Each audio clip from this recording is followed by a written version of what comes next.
Atlantis tak pernah sekadar legenda. Meski itulah yang ingin dunia tanamkan dalam keyakinanmu. Saat pertama kali mendengar namanya, Atlantis hadir bersama imaji kanak-kanak, hutan-hutan ajaib, makhluk-makhluk mitos, dan kisah tentang harta karun yang lenyap. Sebuah dongeng sebelum tidur, memikat namun aman dan dipisahkan dari kenyataan. Namun, bagaimana jika mitos itu sebenar-benarnya bukan sekadar mitos? Bagaimana jika Atlantis benar-benar ada? Sebuah kunci yang sekian lama tersembunyi dalam perjalanan evolusi batin kita. Bagaimana jika lenyapnya Atlantis bukan melulu tentang benua yang ditelan samudra, melainkan fragmen dari potensi tertinggi manusia yang terenkripsi dan tersimpan jauh dalam memori kolektif, terlindung dari hiruk-pikuk dan pengabaian berabad lamanya. Kau diajari bahwa Atlantis tenggelam di telan gelombang. Namun yang tak pernah disampaikan padamu adalah sisa sejatinya justru terlelap dalam dirimu, tersembunyi bukan di reruntuhan yang jauh, namun di kedalaman kesadaran, menanti untuk diingat kembali, bukan sebagai tempat yang ditemukan ulang, melainkan sebagai keadaan persepsi yang dihidupkan. Narasi ini bukan sekadar sejarah kuil yang hilang atau kota yang karam, melainkan meditasi atas getaran yang terlupakan. Dan jika kini engkau tertarik pada kisah ini, ketahuilah, sesuatu dalam dirimu telah lama mengenangnya. Nama Atlantis itu sendiri memancar daya magis, sebuah kilau purba, luar biasa, namun nyaris akrab di hati. Ceritanya menggema sepanjang zaman, peradaban maju, syarat kebijaksanaan dan sains misterius yang lenyap dalam sekejap petaka. Riwayat ini, yang termasyhur melalui tulisan Plato lebih dari 2 milenium silam, selalu dipinggirkan sebagai simbol, metafora, pelajaran, peringatan. Tapi cobalah bertanya, benarkah Plato menciptakan kisah ini, atau justru membangunkan kenangan yang hampir sirna? Dalam karya Timaeus dan Critias, ia menuturkan hikmah yang diwariskan Imam Mesir, dibawa ke Yunani melalui Solon, sang pembuat hukum. Mereka berkisah tentang tanah yang makmur di balik pilar Hercules, yang kini disebut Selat Gibraltar, tentang bangsa agung, budaya mencengangkan, peradaban yang melesat pada puncak kejayaan, lalu tergelincir menuju kehancuran. Namun alih-alih mendengarkan maknanya, generasi demi generasi cendekia lebih memilih menepisnya, menganggapnya perumpamaan, mengabaikan ragam lapisan kisah itu. Tapi, mengapa filosof sekaliber Plato sudi mengurai detail sedemikian rupa, jika hanya sekadar ornamen gagasan? Ia mencatat Atlantis dengan ketajaman yang teliti, bukan hanya geografis dan rancang bangunnya, melainkan juga cita nilainya. Ia memotret Atlantis sebagai ranah yang dibangun atas simetri ilahi, di mana yang sakral dan yang materi dahulu pernah terpadu elok. Ia pun memperingatkan tentang keruntuhannya. Awal kejatuhan itu bukan bencana, melainkan pelapukan kebajikan, saat kesombongan menutupi kebijaksanaan dan dahaga kuasa melampaui landasan spiritual. Dengan demikian, Atlantis bukanlah sekadar bab sejarah, melainkan peringatan yang hidup di setiap detik kini. Plato tak berdiri sendiri. Gema Atlantis menghitam di berbagai benua. Dalam mitos Aztlan bangsa Maya, surga tenggelam di samudera, kisah Kumari Kandam dari Hindu, negeri tercerahkan yang hilang dalam gelombang, cerita tentang Lemuria di Kepulauan Pasifik, catatan Mesir tentang zaman keemasan yang lenyap dalam bayang-bayang sebelum era Mesir dinasti, bukan sekadar irisan imajinasi, melainkan serpihan memori leluhur yang menembus penaklukan, terjemahan, dan ejekan para pengejek. Mengapa begitu banyak kisah meneladankan pola peradaban agung yang jatuh ketika pusat spiritualnya ditinggalkan? Sebab, di balik topeng mitos, kisah-kisah itu mengarsip ingatan manusia, kenangan yang tetap hidup lewat dongeng karena tak pernah tersentuh sejarawan. Mengapa semua ini disembunyikan? Karena Atlantis lebih dari sekadar peradaban. Ia simbol kapasitas manusia yang tak terbatas. Ia mengisyaratkan tentang apa yang pernah kita junjung dan apa yang bisa terpanggil kembali. Para penjaga sejarah tak pernah lebih takut selain pada manusia yang mengklaim kembali kemegahan batinnya sendiri. Ada kebenaran yang terlalu liar untuk dibicarakan di panggung arus utama. Inilah sebabnya newsletter Insights Academy ada, oasis bagi wawasan yang tak dapat diungkapkan di tempat lain. Kunjungi tautan di bawah untuk bergabung dan dapatkan salinan The Kybalion selama masih tersedia.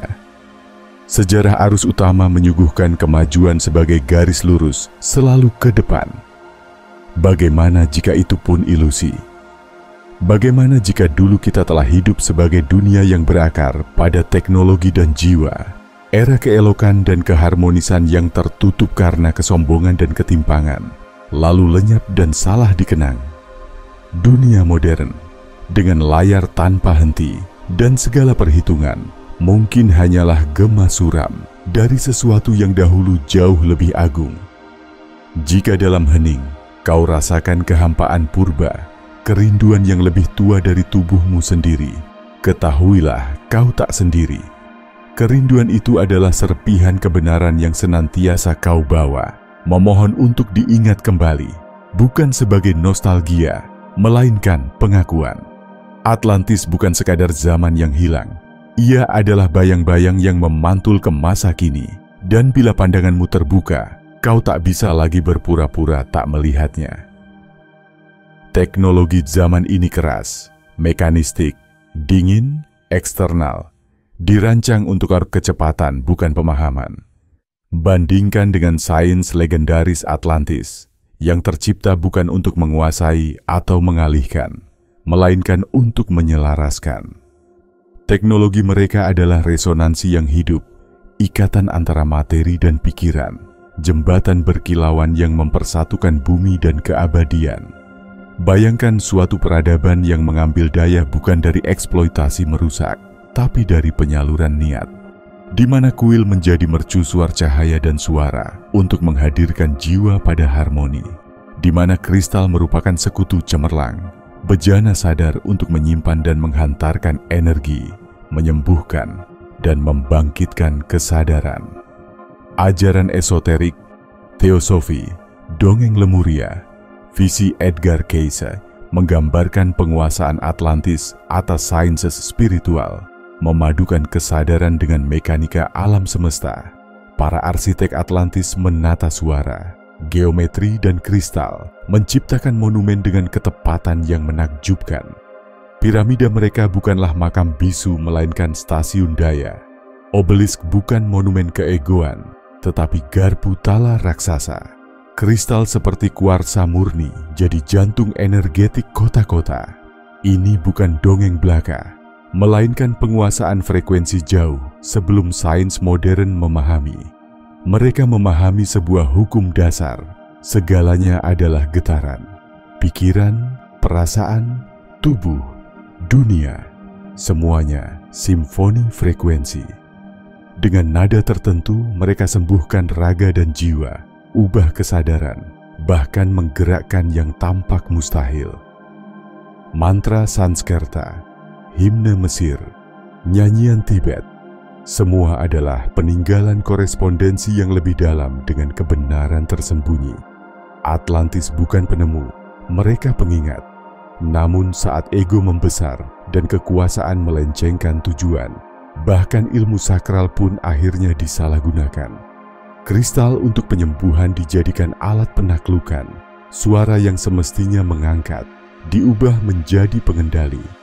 Ada yang berkata di senjakala Atlantis, keajaiban ciptaan mereka sendiri membawa kehancuran, memaksa energi lewat nafsu, abai mendengarkan nyanyian jiwa hingga jalinannya terurai. Jangan anggap ini khayalan, ini peringatan untuk zaman kita.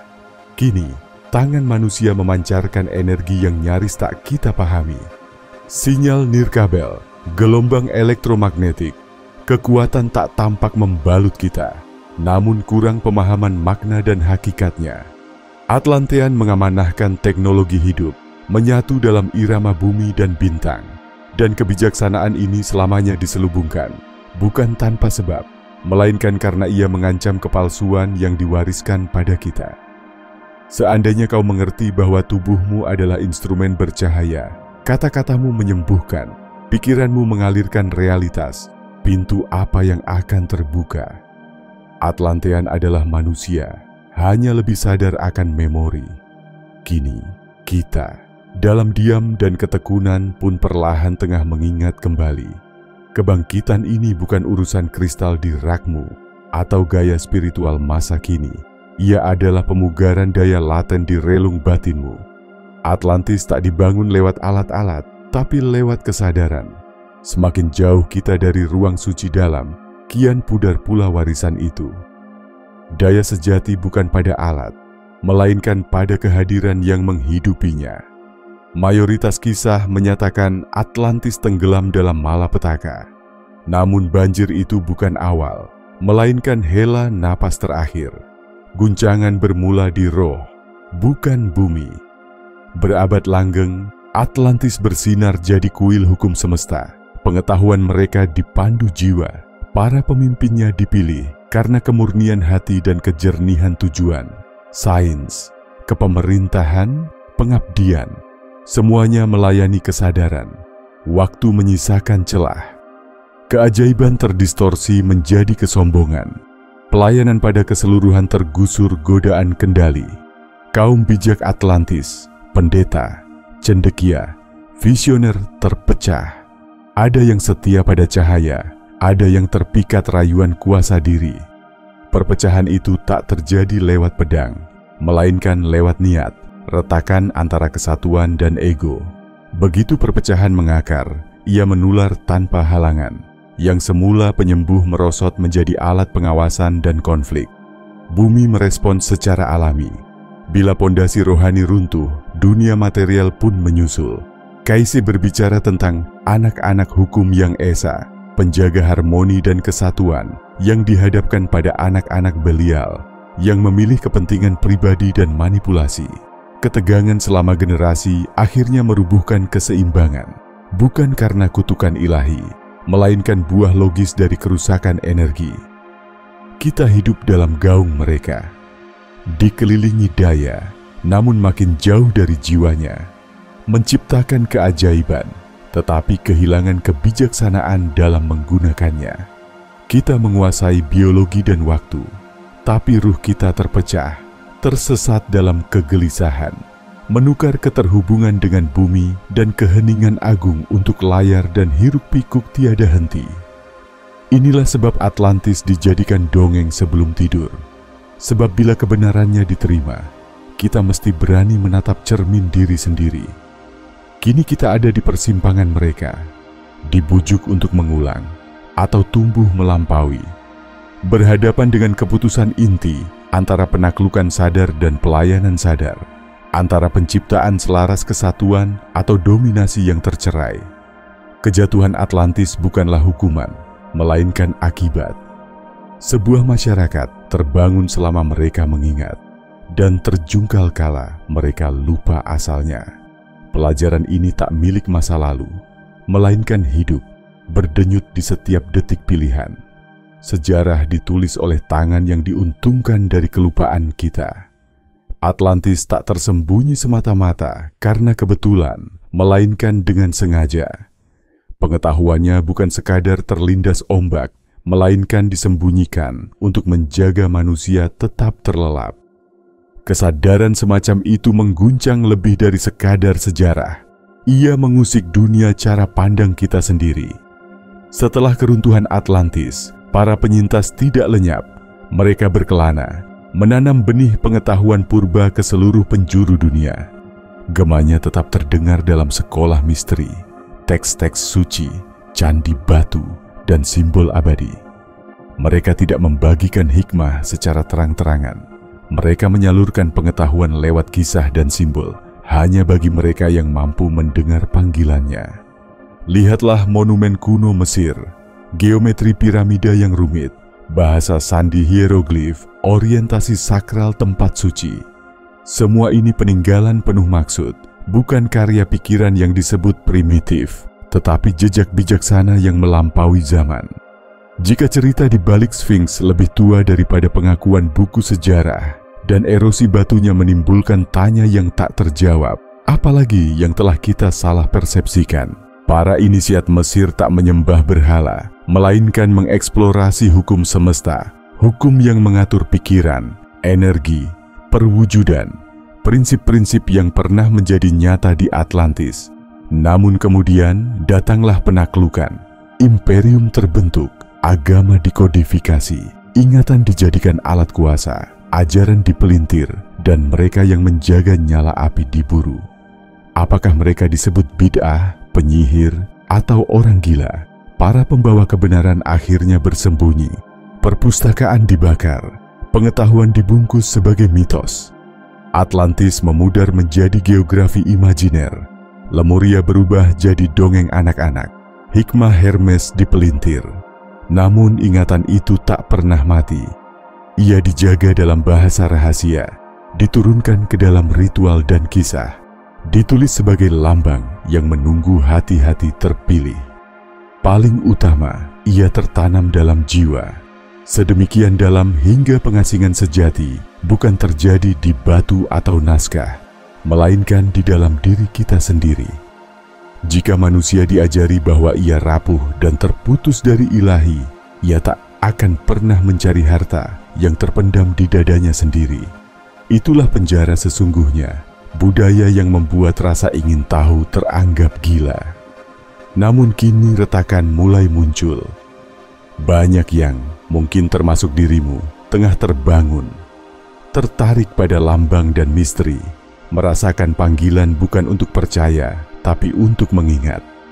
Jika mengingat ini meluas, kisah lama akan runtuh. Atlantis bukan sekadar keanehan sejarah, melainkan warisanmu yang terampas, disembunyikan bukan untuk melindungimu, namun untuk mempertahankan sistem yang takut akan kebangkitanmu.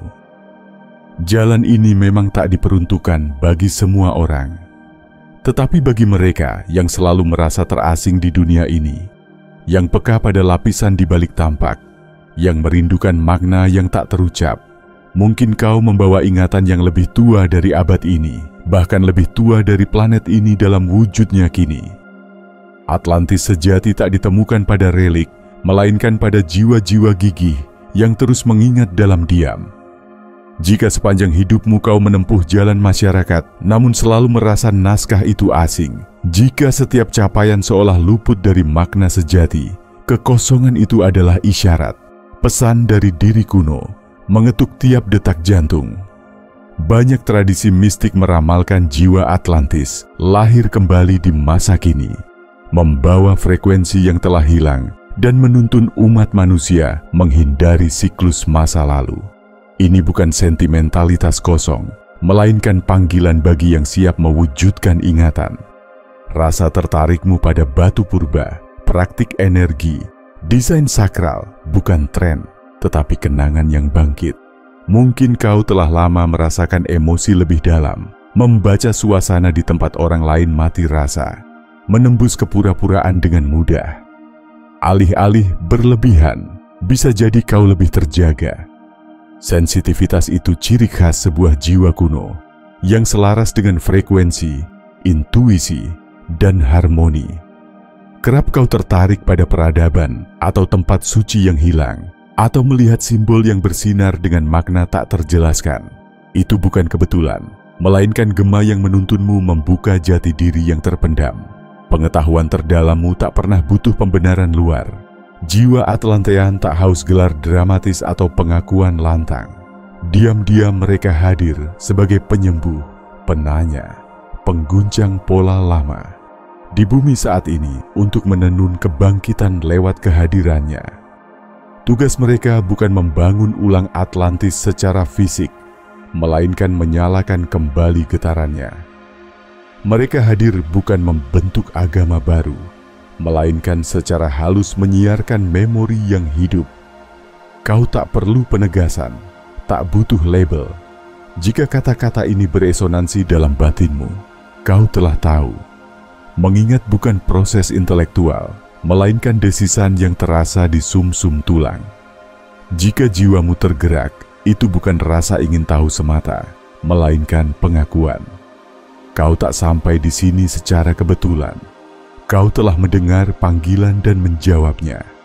Kisah Atlantis kemudian menjadi pribadi.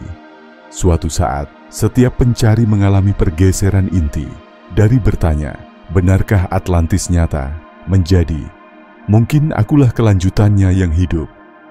Awalnya sukar ditangkap, sebuah mimpi yang membayangi, deja vu dalam kalimat orang asing, kegelisahan akan hikmah yang terasa getar zaman lain. Itu bukan fantasi, melainkan kemunculan lembut dari memori lama. Pikiran Atlantean tak terjaga semata lewat pembelajaran, tapi melalui resonansi. Di Atlantis, intelektualitas dan intuisi bersatu sebagai arus tunggal. Logika mengabdi pada jiwa. Menguak kesadaran semacam itu kembali adalah merajut integrasi.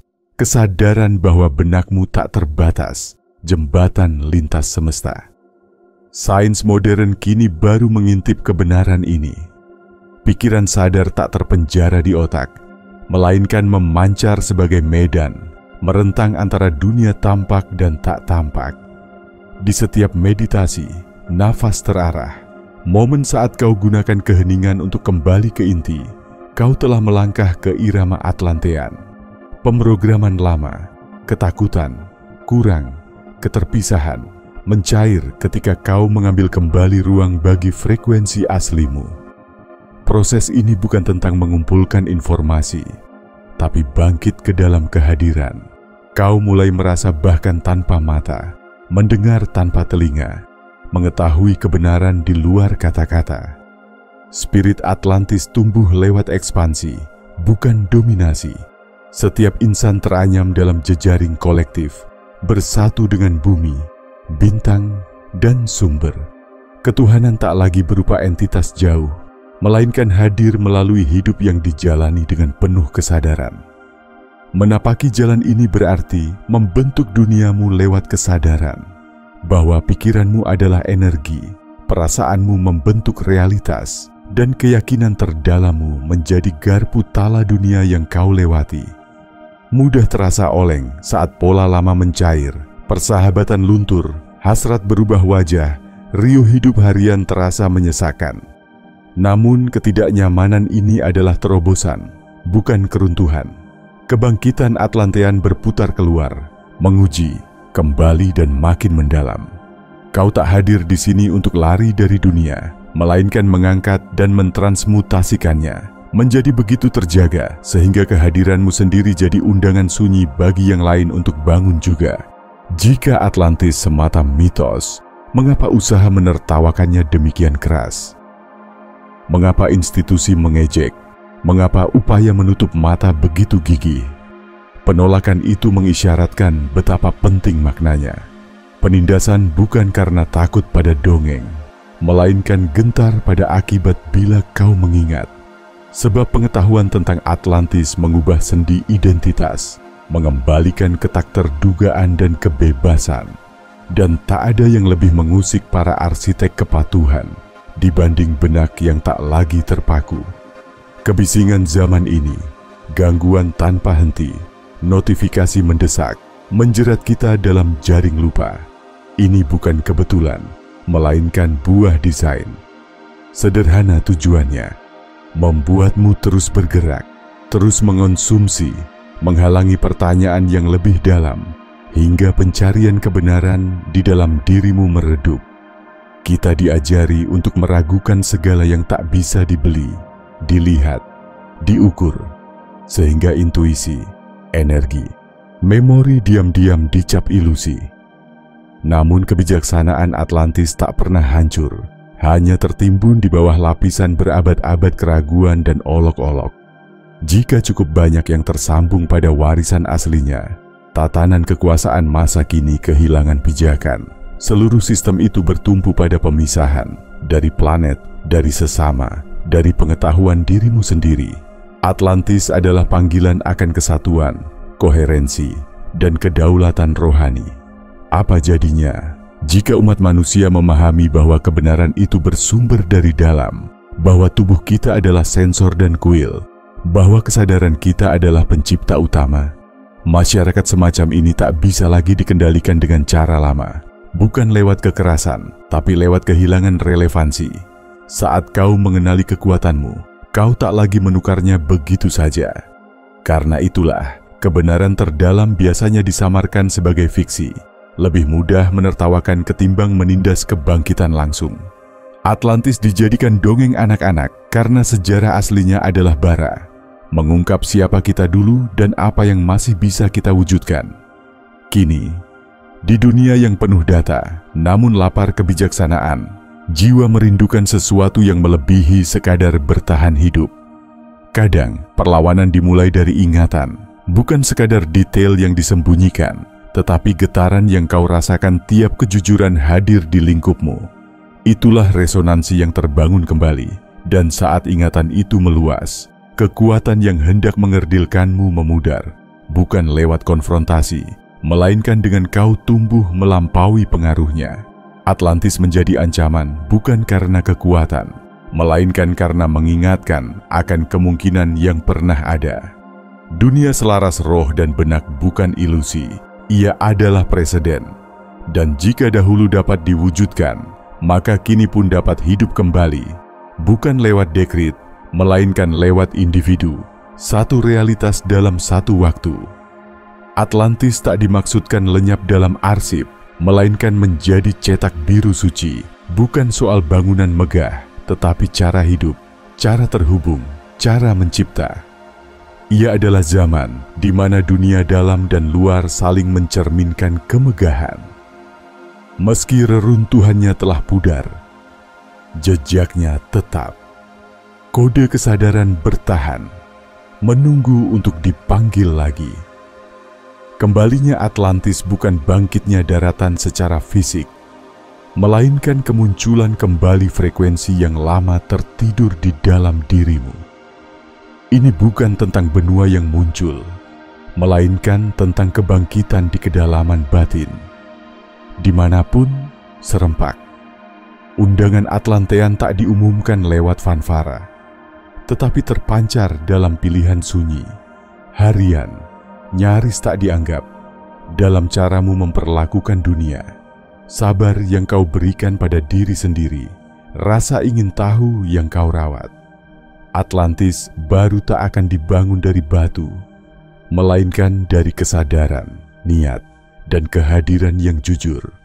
Komunitas kini saling menenun kembali di sekitar kesadaran, bukan sekadar lewat algoritma, apalagi kenyamanan semu. Manusia saling menemukan lewat kesejajaran energi, bukan semata opini. Kebangkitan ini lembut. Ia bergema pada kerinduan untuk memperlambat, menanggalkan yang semu, dan menemukan kembali keaslian dalam diri. Kau tak remeh di rangkaian ini. Setiap aksi penuh kasih, tiap saat kau memilih keheranan daripada curiga, percaya daripada sinis, kau memancarkan kode yang hidup.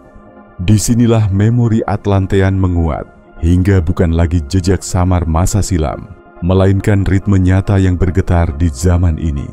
Pertanyaannya bukan di mana Atlantis dahulu berada, tetapi potensi mana yang kini berani kita wujudkan. Gerbangnya terbuka lebar, namun engkaulah yang harus melangkahinya dengan sukarela. Tak seorang pun bisa melakukannya untukmu. Kau tak hadir ke dunia ini sekadar mengikuti aturan, mengumpulkan harta benda, atau mencari pengesahan dari sistem yang tak peduli pada jiwamu. Kau di sini untuk membangun apa yang sejatinya selalu mungkin, cara hidup yang berakar pada jiwa, dipandu kebenaran batin, selaras dengan kebijaksanaan yang lebih tua dari waktu.